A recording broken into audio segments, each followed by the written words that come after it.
तर स्वागत आहे तुमचं sir education academy. Welcome to education academy. आजचा टॉपिक आहे standard voltage used in India. तर आपण ट्रान्समिशन लाईन व्होल्टेजचं स्टँडर्ड व्होल्टेज पाहणार आहोत.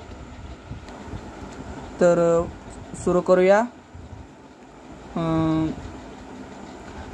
पहिला आहे तो 765 kV. तो असतो फक्त 750 kV असतो. ओके.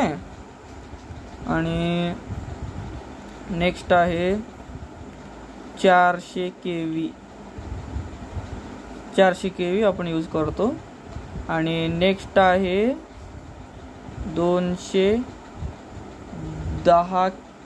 नाही सर 220 kV. अँड अजून पुढे आहे 132 kV,